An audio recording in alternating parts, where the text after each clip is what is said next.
그 이승만 건국 대통령 기념관 건립 후원금 어제부터 시작됐는데요. 어제 하루 만에 무려 2,052명, 2,052명. 와우.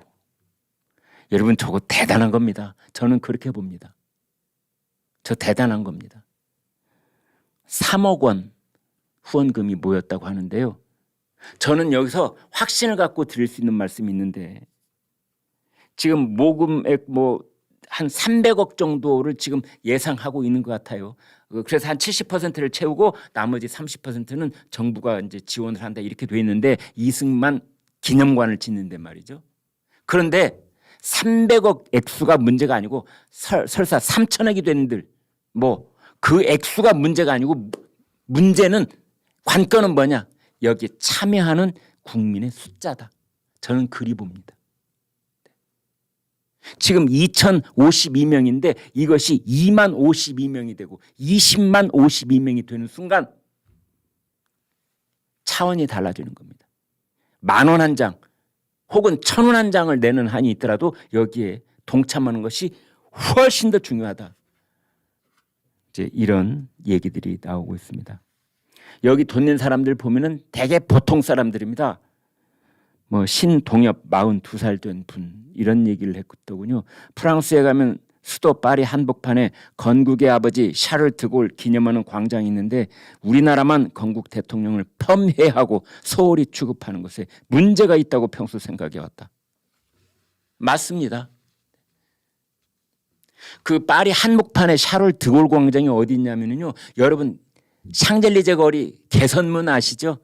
저는 눈에 선합니다만 그 개선문 광장의 공식 명칭이 우리는 그냥 편의상 개선문 광장 하는데 그 개선문 광장이 그 광장이 샤를 드골 광장입니다.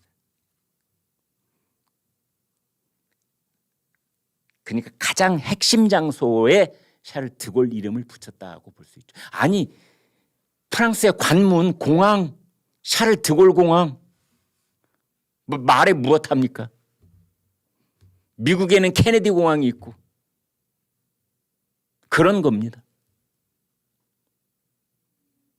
우리나라에는 왜 이승만 공항이 없습니까? 우리나라에는 왜 박정희 공항이 없습니까? 안 그렇습니까, 여러분? 물론 그 지역민들의 성원에 보답하고 그 지역의 활성화를 위해서 김포에 있으니 김포공항, 인천에 있으면 인천공항, 양양에 있으면 양양공항, 무안에 있으면 무안공항. 우리는 지금 다 지역 이름을 붙이고 있는데요. 글쎄요. 언제쯤이 될까요?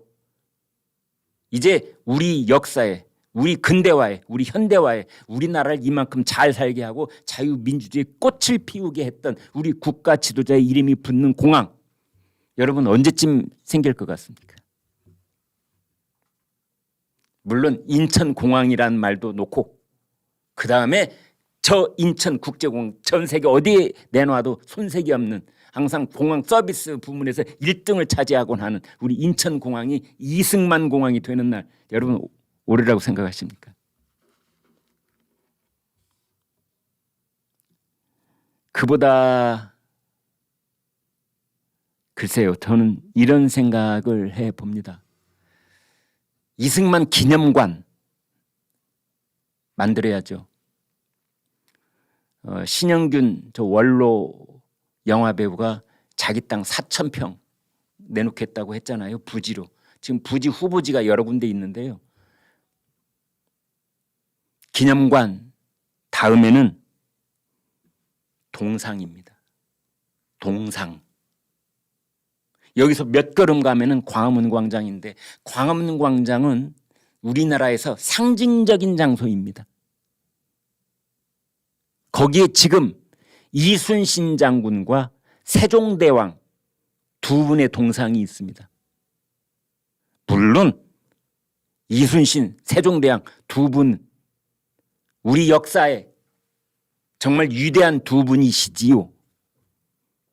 그런데 그분들의 버금 혹은 그분들 못지않은 그런 업적을 쌓은 그런 건국 대통령과 부흥 대통령이 우리에게는 있는 겁니다. 그 광장에 가서 보시면 여러분 다 가보셨을 겁니다. 거기에 충분한 공간이 있습니다. 언제쯤일까요? 이승만 동상, 박정희 동상 광화문 광장에서 보는 날이.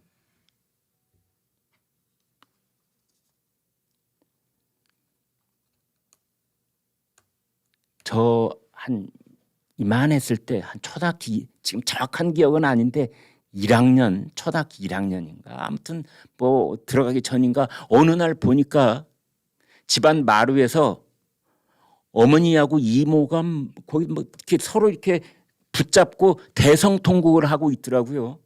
그래서 집안에 뭐 할아버지 할머니가 돌아가신 날도 아니고 저분들이 왜 그러실까 했는데 조금 철들고 나서 알았습니다. 그날이 하와이에서 이승만 대통령 돌아가신 날이었습니다. 지금에 와서 우리가 느끼고 있는 이승만 대통령, 일부 좌파 세력들이 폄훼해서 깎아내리고 있는 이승만 대통령과는 달리 당시 1960년대, 65년 그 당시 적어도 제 개인 경험인지는 모르겠습니다만 우리 어머니하고 우리 이모에게는 이승만 대통령이 머나먼 타국에서 승하하셨다는 소식은 대성통곡을 해야만 될 만큼 그렇게 슬픈 일이었었습니다. 갑자기 옛날 생각나요. 국민권익위원회가 선거관리위원회, 중앙선거관리위원회하고 각 광역단체별로 또 전국 선거관리위원회가 있지 않습니까? 여기를 직원들이 한 3,000명 되는데요. 전수조사를 했더니 최근 7년간, 최근 7년이라고 하지만 문재인 정권 때 이렇게 말씀드릴 수가 있죠. 경력직 공무원 384명을 조사를 해봤더니 그중 58명, 15.1%가 부정 채용됐답니다. 15% 엄청난 숫자입니다, 여러분. 엄청난 숫자입니다. 400명 이상의 채용 비리에 연루됐다. 그러니까 이 수법은 이런 겁니다. 임기제, 뭐 기간제 교사 하듯이 임기제로 일단 채용을 해놓고 자기 아들, 딸, 뭐 조카, 사위 뭐 이렇게 다 임기제로 채용을 해놓고 그 다음에 정식 절차도 거치지 않고 따로 시험을 치르지도 않고 이것을 정식 공무원으로 전환을 시키는 겁니다. 임기제는 뭐 2년이면 2년 이렇게 있으면 다시 나가야 되는 게 임기제 아닙니까? 재심사를 하든지. 그런데 임기제를 일단 좀 채용 절차가 수월하니까 임기제로 채용을 해놓고 그걸 구렁이 담 넘어가듯이 어느 날 보니까 정식 공무원이 돼 있는 겁니다. 정년이 보장되는. 이런 수법. 또 경력직이지만 35살 이하만 뽑도록 돼 있는 것을 나중에 조사를 해보니까 37살짜리, 39살짜리가 떡 들어와 있는 겁니다. 어떨 때는 경력직 사원을 뽑는다, 경력직 직원을 뽑는다. 그러면 신문에다도 광고를 내고 모든 취직하려고 하는 사람들이 다 볼 수 있어야 되는 것이 원래 채용 공고라는 건데요. 자기네들 내부 통신망에 아무도 모르게. 참 정말. 그래놓고 한 명만 지원. 그래서 합격. 정말 신도 부러워할 직장이 아니었는가 이런 생각이 듭니다.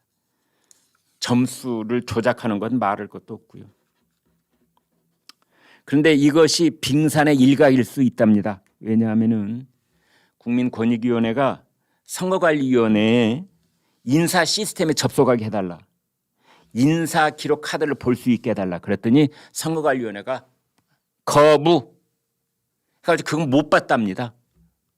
그러니까 그것을 제대로 들여다보면 또 얼마나 많은 비리가 드러날지요. 그 다음에 국민권익위원회가 선거관리위원회 직원 3,000명한테 개인정보를 제공받게 해주세요 했더니 41%만 동의했답니다. 59%는 할 수 없어. NO. 난 비밀이야. 이래버린 겁니다. 그러니까 지금 말씀드리고 있는 것이 절반만 조사한 겁니다. 절반도 제대로 조사를 못한 거지요. 그게 선거관리위원회고 그 선거관리위원회로 우리는 2020년 4월 15일 총선을 치렀고 2022년 3월에 대통령 선거를 치렀고 다시 6월에 지방선거를 치렀고 그리고 이제 몇 달 뒤면은 우리나라 국군을 자유화할 수 있는 국회의원을 뽑는 총선을 지금 앞두고 있는 겁니다. 이 사람들이 심판을 받던 겁니다. 그 선거에. 김철중의 이러면 낫는다. 이러면 안 돼. 이러면 낫는다. 이러면 낫는다.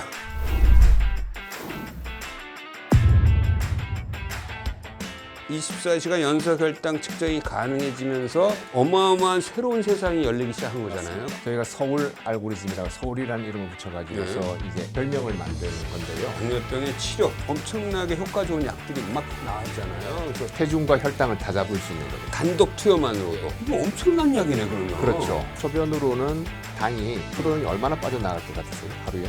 이거는 신장한테 물어봐야 될 것 같은데. 안 빠집니다. 당뇨라면 혈당 관리를 위해서 본인이 하는 건 뭔가요? 하도 질문을 많이 받았어요. 그렇지. 어떻게 먹어야 되느냐. 그래서 나름대로 이제 3가지 정도 원칙을 가지고 있습니다. 첫 번째는 이 시대의 명의를 만나는 시간, 명의의 전당 김철중입니다.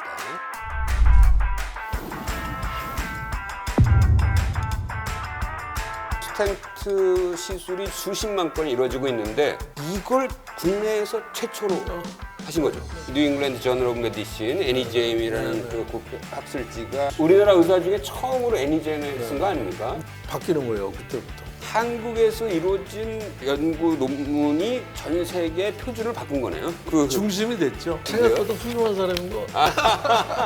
VIP 환자들도 많이 바뀌었어요. 누구 보면 금방 아실 뿐이었죠, 그때는. 다른 병원에 입원해 있다가 원래 와서 저쪽 병원에서 난리가 났을 텐데 병원을 한 일주일 동안 못 나왔어요. 못 나왔죠.